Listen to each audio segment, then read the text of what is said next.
pro-war ideology in Superman? Let's analyze this clip. Whether or not Jarhanpur is an imperfect country does not give another nation the right Yes, to but the invade it. Baravian government maintains they're freeing the Jarhanpurians from a tyrannical regime. Yes, but you know that's very silly. I do. The Baravian government of all people is saying this? Come on. Okay, I mean that's a lot to unpack.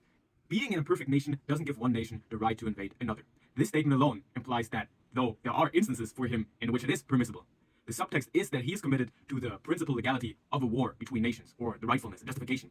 Then Lois goes on to say that the Baravian government claims to want to free the Jarhanpurians. Clark responds by ridiculing the Baravians' intentions. Now, what's important to notice here is that there's an underlying move, and that's out of question for him that a nation, in its pursuit to free a people, is permitted to invade another country. It is only the intentions that are ridiculous of Baravia, but if a country actually did it, in his opinion, then it would be alright.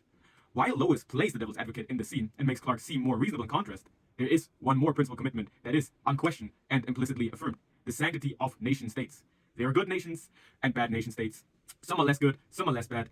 Some might be in a moral gray zone, but the well-intentioned ones surely have their people in mind.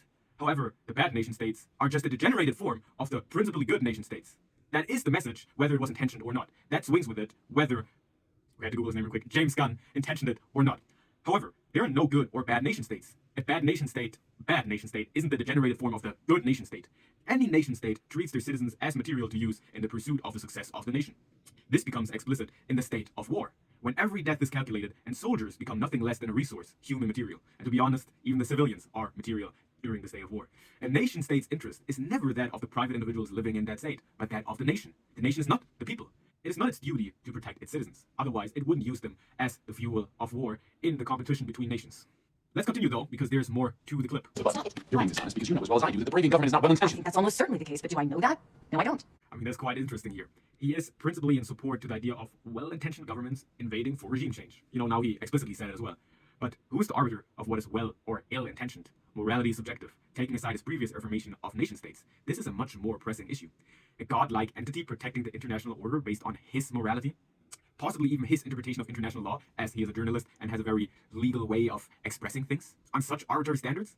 If this were reality, I would already be concerned. But it's not only the actions of the fictional superhero Superman, but also the message that this scene delivers that deeply affects the real viewers in the cinema that is concerning. It legitimizes something.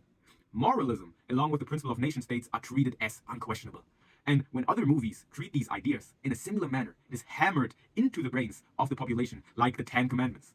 The movie, aside from this clip, goes into a more general critique of what it takes to be American. Superman being called an alien, being an extraterrestrial migrant here, and we can draw the parallel here, the category of American being false in the first place remains unquestioned. This is ideology in cinema.